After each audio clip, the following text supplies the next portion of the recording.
Chapter 7 Outcomes of Democracy Overview. As we begin to wind up our tour of democracy, it is time to move beyond our discussion of specific themes and ask a general set of questions. What does democracy do? Or what outcomes can we reasonably expect of democracy? Also, does democracy fulfill these expectations in real life? We begin by thinking about how to assess the outcomes of democracy. After some clarity on how to think on this subject, we proceed to look at the expected and actual outcomes of democracy in various respects: quality of government, economic well being, inequality, social differences and conflicts, and finally, freedom and dignity. Our final verdict, positive but qualified, leads us to think about the challenges of democracy in the next and final chapter.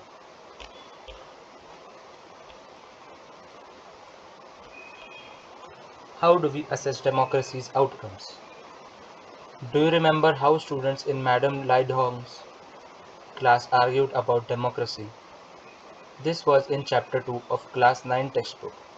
It emerged from that conversation that democracy is a better form of government when compared with dictatorship or any other alternatives.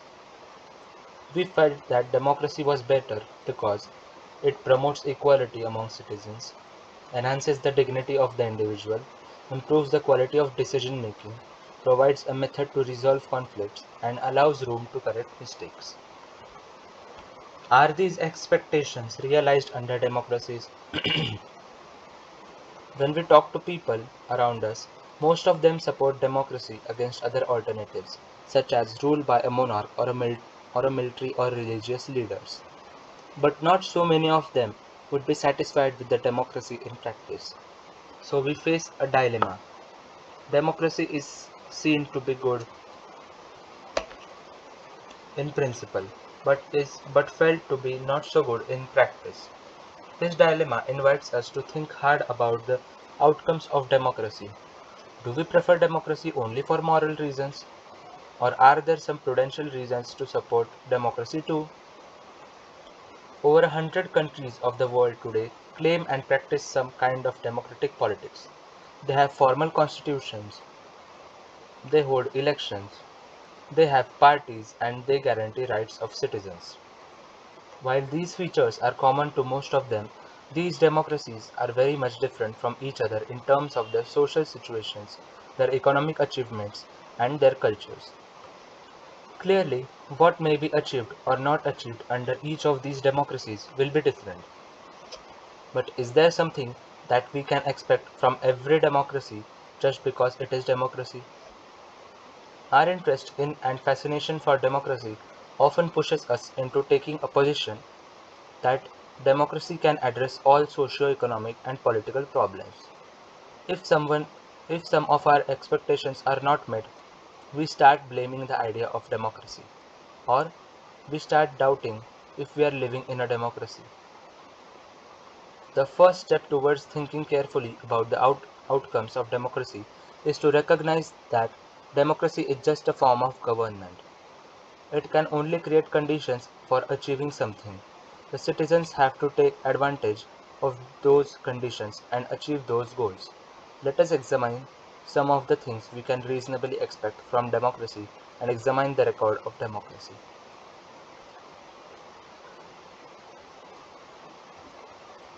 Accountable, responsive, and legitimate government. There are some things that democracy must provide.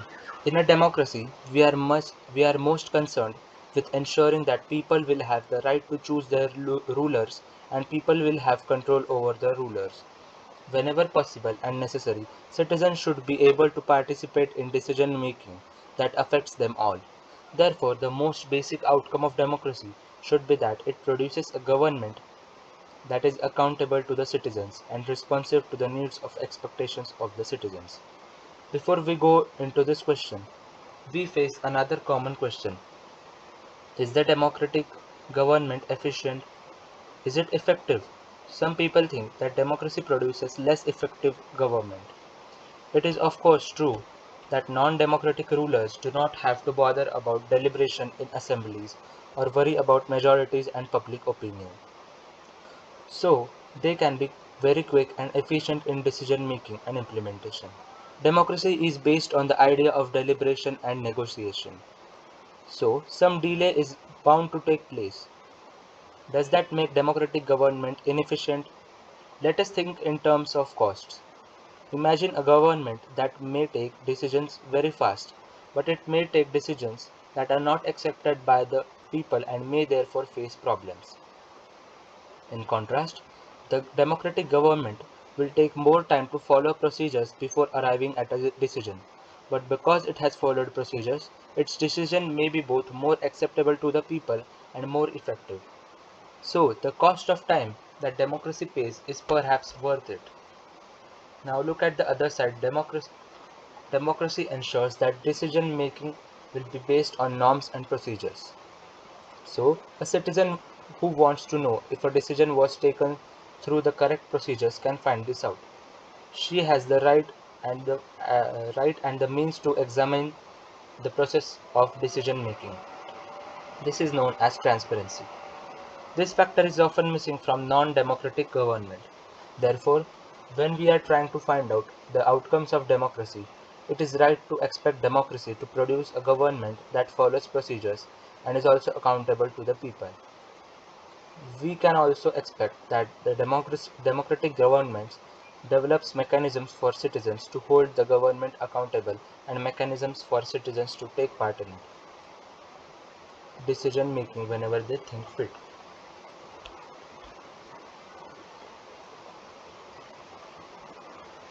If you wanted to measure democracies on the basis of this expected outcome, you would look for the following practices and institutions: regular, free and fair elections, open public debate on major policies and legislations, and citizens' right to information about the government and its functioning.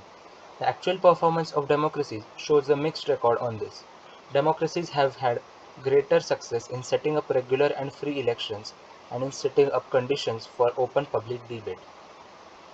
But most democracies fall short of elections that provide a fair chance to everyone and in subjecting every decision to public debate.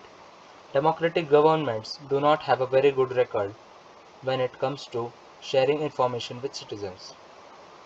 All one can say in favor of democratic regimes is that they are much better than any non-democratic regime in these respects.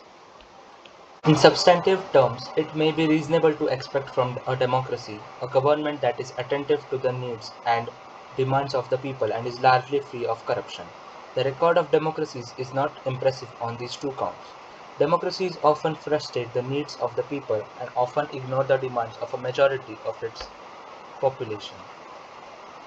The routine tales of corruption are enough to convince us that democracy is not free of this evil. At the same time, there is nothing to show that non-democracies are less corrupt or more sensitive to the people. There is one respect in which democratic government is certainly better than its alternatives. Democratic government is legitimate government. It may be slow, less efficient, not always very responsive or clean, but a democratic government is people's own government. That is why there is an overwhelming support for the idea of democracy all over the world. As the accompanying evidence from South Asia shows, the support exists in countries with democratic regimes as well as countries without democratic regimes. People wish to be ruled by representatives elected by them. They also believe that democracy is sustainable for their country. Democracy's ability to generate its own support is itself an outcome that cannot be ignored.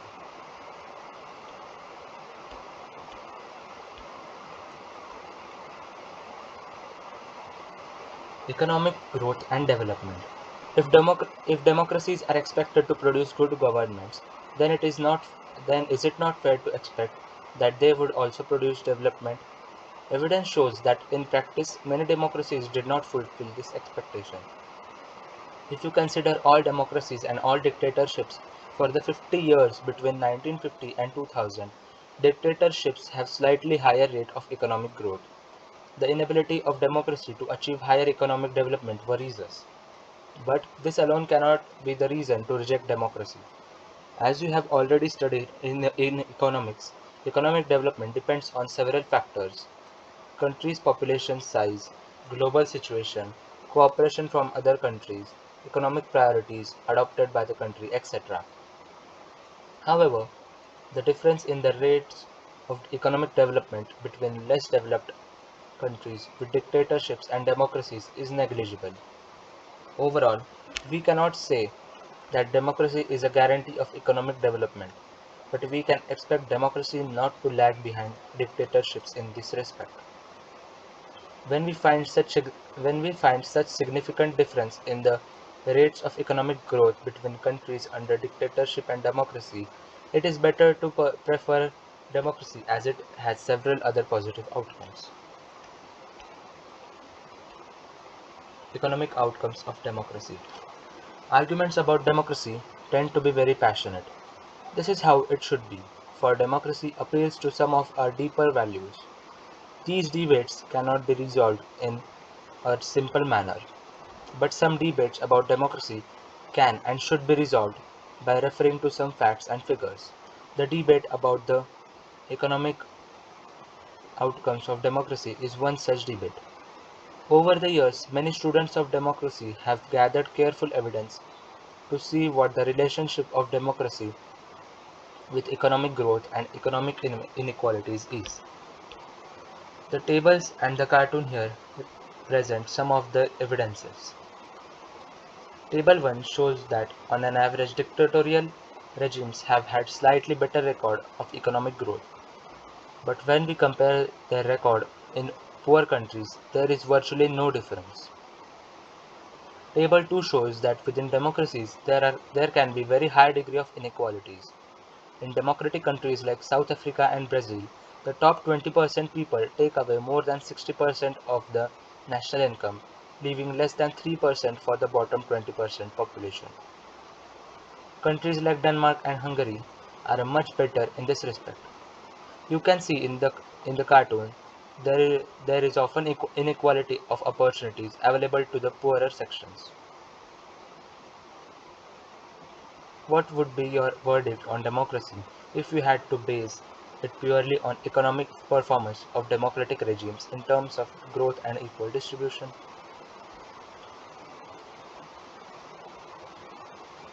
Reduction of inequality and poverty. Perhaps more than development, it is reasonable to expect democracies to reduce economic disparities. Even when a country achieves economic growth, will wealth be distributed in such a way that all citizens of the country will have a share and lead a better life? Is economic growth in democracies accompanied by increased inequalities among the people, or do democracies lead to a just distribution of goods and opportunities? Democracies are based on political equality. All individuals have equal weight in electing representatives. Parallel to the process of bringing individuals into the political arena of an equal footing, we find growing economic inequalities. A small number of ultra-rich enjoy a highly disproportionate share of wealth and incomes. Not only that, their share in the total income of the country has been increasing. Those at the bottom of the society have very little to depend upon. Their incomes have been declining. Sometimes they find it difficult to meet their basic needs of life, such as food, clothing, house, education, and health. In actual life, democracies do not appear to be very successful in reducing economic inequalities. In class 9th economic textbook, you have already studied about poverty in India. The poor constitute a large proportion of our voters, and no party will like to lose their votes. Yet, democratically elected governments do not appear to be as keen to address the question of poverty as you would expect them to. The situation is much worse in some other countries. In Bangladesh, more than half of its population lives in poverty. People in several poor countries are now dependent on the rich countries even for food supplies.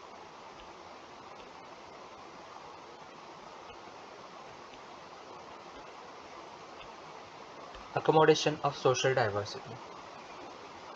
Do democracies lead to peaceful and harmonious life among citizens? It will be a fair expectation that democracy should produce a harmonious social life.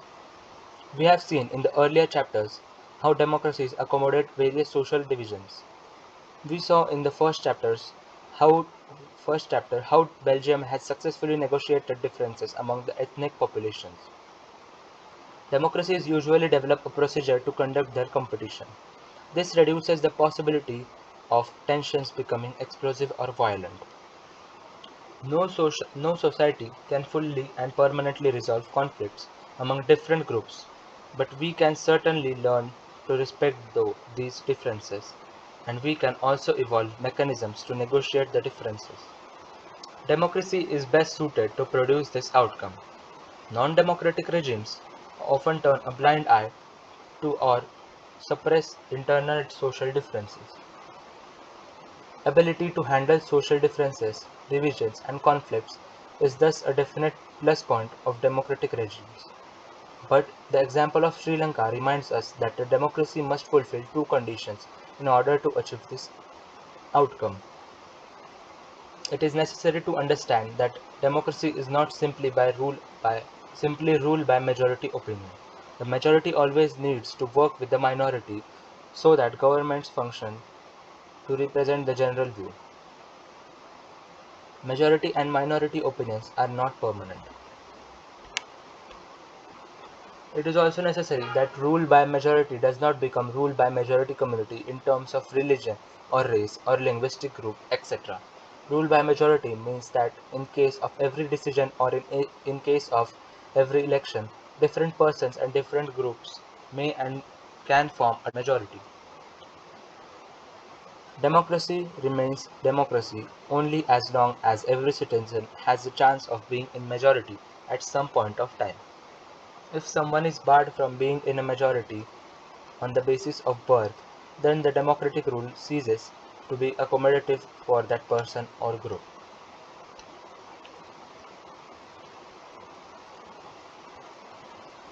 Dignity and freedom of the citizens. Democracy stands much superior to any other form of government in promoting dignity and freedom of the individual. Every individual wants to receive respect from fellow beings. Often, conflicts arise among individuals because some feel that they are not treated with due respect. The passion for respect and freedom are the basis of democracy. Democracies throughout the world have recognized this, at least in principle. This has been achieved in various degrees in various democracies.